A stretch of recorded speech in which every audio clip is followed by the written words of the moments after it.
అదే ఆలోచిస్తున్నా. నాకు ఒక ఐడియా వచ్చింది. ఏంటది? Cast your vote, be the change. Vote మన హక్కు. అందరికి వెళ్ళి అందరికి ఓటు అందరికి వెళ్ళి అందరికి ఓట్ వేయమని చెప్తాం. సరే. Right to vote, right to vote, right to vote. Cast your vote, right to vote, be the change.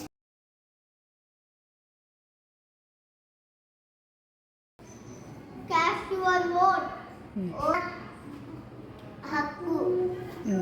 Vote వేయండి. ఆల్రెడీ మా అకౌంట్ డబ్బులు వేస్తున్నారు కదా, ఆయనే లీడర్. నేను ఆయనకే ఓటు. అకౌంట్కి ఎక్కువ డబ్బులు ఎవరు వేస్తున్నారో కాదు, కానీ జాబ్స్ ఇచ్చి ఎక్కువ సంపాదన ఎవరు కల్పిస్తున్నారు అని ఆలోచించి ఓటు వేయండి. అయితే నేను ఆలోచించి ఓటు వేస్తాను. పదండి.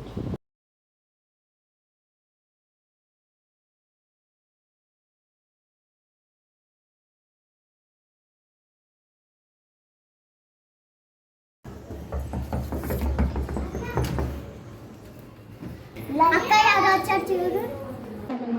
మా ఇంట్లో 3 ఓట్లు ఉన్నాయి.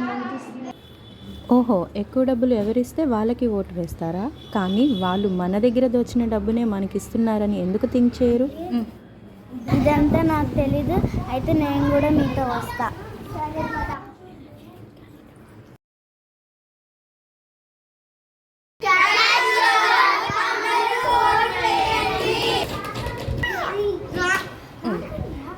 నమస్కారం. ఓటు వేయండి. నేను ఈసారి ఓటే వేయాలండి. నేను చెప్పేది వినండి.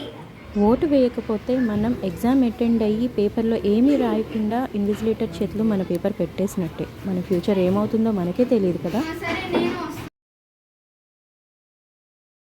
నమస్కారం. Caste your vote. నేను ఆల్రెడీ అంతా విన్నాను. నేను ఓట్ వేయడానికి రెడీగా ఉన్నాను. మా వీడియో మీకు నచ్చినట్లయితే ఓటు వేయండి.